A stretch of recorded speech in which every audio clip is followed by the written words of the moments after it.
हाँ बोल, मान गया वो? नहीं, मार दिया सबको। तुझे क्या लगा था दूसरों के सामने हाथ फैलाने वाला कमजोर फकीर गुंडों का मुकाबला क्या करेगा? मैं तेरा वो हाल करेगा कि तू अपना मौत का भीख मांगेगा। तू तो जानता है मैं विजय गुरुमूर्ति नहीं, सत्या हूं, जो बचपन से खतरों से खेलता आया वो सत्या। क्या बिगाड़ा है मैंने किसी का? जो काम मैं गरीबों के लिए कर रहा हूं वो काम तुझे खुद जनता के लिए करना चाहिए था।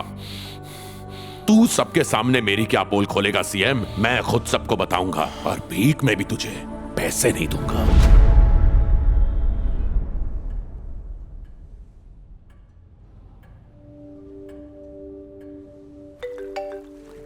हेलो मैडम, आपने सही कहा था, मैं विजय नहीं हूं, मेरा नाम सत्य है।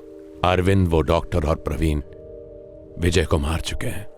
पूरे देश को आश्चर्य में डाल दिया है। जो विजय गुरुमूर्ति के नाम से जी रहा है वो असल में वो है ही नहीं। वो तो एक भिखारी सत्या है जिसका दिमाग विजय के शरीर में है। जी हाँ, आपने सही सुना। आधी उम्र जेल में बिता चुका हूं मैडम, बाकी आधी भी बिता लूंगा। चिंता तो मुझे सिर्फ एक ही बात की है, गरीबी के खिलाफ मैंने जो मुहिम शुरू की है उसे आप कभी बंद ना होने देना। मुझे सिर्फ आप पर भरोसा है मैडम, और आपके साफ दिल पर। अगर हो सके तो मुझे माफ कर दीजिएगा। अलविदा मैडम।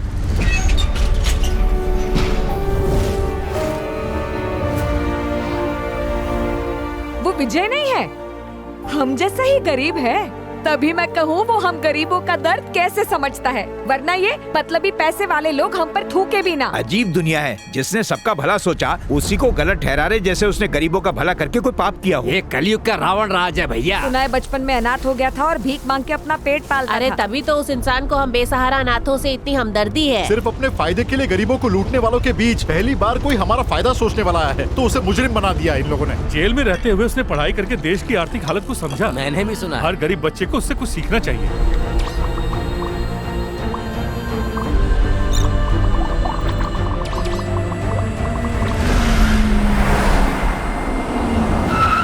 ये गुरुमूर्ति के भाई का बेटा है Avinash. Oh hello. Hi. Avinash ही गुरुमूर्ति के धन का असली वारिस है।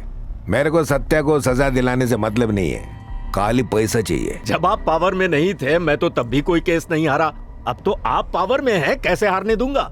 आप बेफिक्र रहिए, जायदाद हमें ही मिलेगी।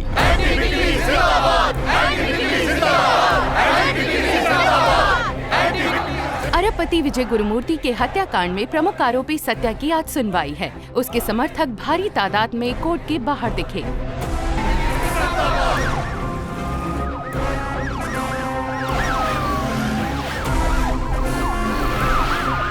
इतनी सी अच्छाई एक इंसान ने क्या कर दी, सब पीछे ही पड़ गए। तरक्की करेगा ये देश। अरे गरीब था तो क्या हुआ, ऐसा देख के ईमान तो नहीं बदला। अपने लोगों का सहारा बना है, इसलिए हम उसका साथ जरूर देंगे। वकील साहब, आपने आज तक सैकड़ों केस लड़े हैं, पर इस अनोखे केस के बारे में आपका क्या कहना है? सही कहा, ये केस अनोखा तो है, और सिर्फ हमारे लिए नहीं, पूरी कानून व्यवस्था में ऐसा केस पहले कभी नहीं हुआ।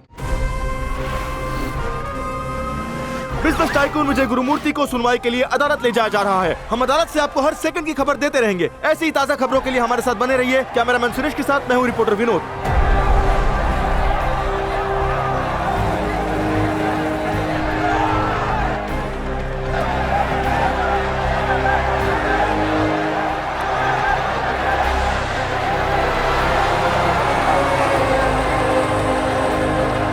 भगवान ने स्वयं उसे भेजा है हमारी मदद करने के लिए।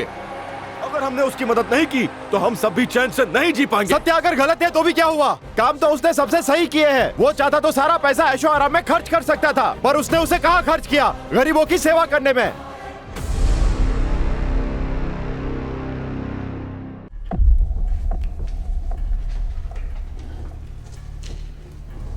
पब्लिक प्रोसिक्यूटर, आप ये मुकदमा शुरू कर सकते हैं।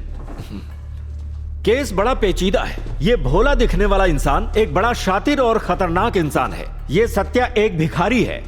वास्तव में ये एक गुनाहगार है। इसका प्लान कोई मामूली नहीं था योर ऑनर। अपने गिरोह के साथ मिलकर इसने विजय को पकड़ा, अपने दिमाग को उसके सिर में डलवाया ताकि ये रातों रात अमीर बन जाए। ये है इस इंसान की घिनौनी असलियत। जो कोई नहीं सोच सका वो इसने करके दिखाया। काम होने के बाद जो भी इसका राज जानते थे उनकी लाशों को इसने समंदर के बीच पर बेरहमी से दफना दिया। इससे ये साबित होता है योर ऑनर कि सत्या का विजय गुरुमूर्ति की जायदाद पर कोई हक नहीं है।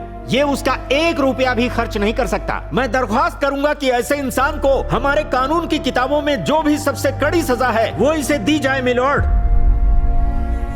तुम्हारी तरफ से दलील पेश करने के लिए वकील नहीं है क्या? नहीं है सर। ऐसे कैसे? फिर तुम्हारी तरफ की कहानी आज इस अदालत को कौन बताएगा? जब कहानी मेरी है सर, तो मुझसे बेहतर उसे आप सबको भला कौन सुना पाएगा। और उसके अलावा मेरे पास वकील की फीस देने के पैसे नहीं है।